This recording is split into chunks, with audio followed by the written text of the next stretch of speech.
News of the people, by the people, for the people. खंडणी 307 हत्या 302 मोक्का लागला तरी वाल्मिक कराडच्या हातात बेड्या नाहीत, असं का? मस्साजोगचे सरपंच संतोष देशमुख यांची निर्गुण हत्या होऊन महिन्याभरापेक्षा जास्त कालावधी झालाय. या प्रकरणात आरोपींना अटक सुद्धा झाली आहे, पण न्याय मिळण्याबाबत अजूनही मनात संशय आहे. म्हणून सातत्यानं तपासावर प्रश्नचिन्ह निर्माण होत आहेत. या हत्या प्रकरणाच्या तपासासाठी विशेष पथक SITची स्थापना करण्यात आलेली आहे. त्या SIT मधील अधिकारी बदलण्यात आले. वाल्मिक कराड सोबतचे काही अधिकाऱ्यांचे फोटो सोशल मीडियावर व्हायरल झाले, त्यामुळे तपासाच्या हेतूवर प्रश्नचिन्ह निर्माण होणं स्वाभाविक आहे. संतोष देशमुख यांची अत्यंत क्रूर पद्धतीनं हत्या करण्यात आली. वाल्मिक कराड यांचा हाच या हत्येमागचा मास्टरमाइंड असल्याचा आरोप होतोय, पण त्याला वाचवण्याचा प्रयत्न होत असल्याचा विरोधी पक्षांचा आणि संतोष देशमुख यांच्या कुटुंबियांचा आरोप आहे.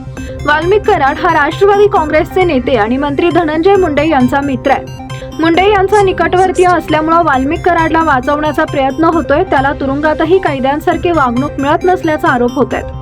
आता सामाजिक कार्यकर्त्या अंजली दमानिया यांनी X वर 2 पोस्ट केलेत. त्याद्वारे त्यांनी काही प्रश्न विचारलेत. खंडणी 307, हत्या 302, संघटित गुन्हेगारी मोक्कामध्ये गुन्हेगार असलेल्या 14 दिवसांपासून आरोपी म्हणून तुरुंगात असणाऱ्या वाल्मिक कराडच्या हातात बेड्या का नाहीत? वाल्मिकची दहशत की मंत्री धनंजय मुंडेंचा दबाव, असे प्रश्न अंजली दमानिया यांनी उपस्थित केलेत. काल वाल्मिक कराडच्या सुटकेसाठी परळी पोलीस स्टेशन बाहेर आंदोलन झालं. वाल्मिक कराडची 75 वर्षीय आई अन्न पाण्याचा त्याग करून आंदोलनाला बसली होती.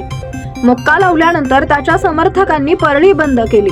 काहींनी स्वतःला पेटवून घेण्याचा प्रयत्न केला. पोलीस वाल्मिक कराडला आरोपी गुन्हेगाराची वागणूक न देता एखादी VIP सुरक्षा दिल्यासारखे का दिसत आहे? गृह विभाग, पोलीस प्रशासन तसेच कायदे तज्ञांनी सांगावं, कराडच्या हातात बेड्या का नाहीत? सारखेच गुन्हे असलेले घुले, चाटे, सांगळे यांना बेड्या घालून वागवणूक, पण वाल्मिक कराडला का नाही? कराडच्या हातात बेड्या न घालण्याचं कारण काय, असा प्रश्न देखील त्यांनी उपस्थित केलाय. पीपल न्यूज पाहण्यासाठी चॅनलला सबस्क्राईब करा व बेल आयकॉनला प्रेस करा.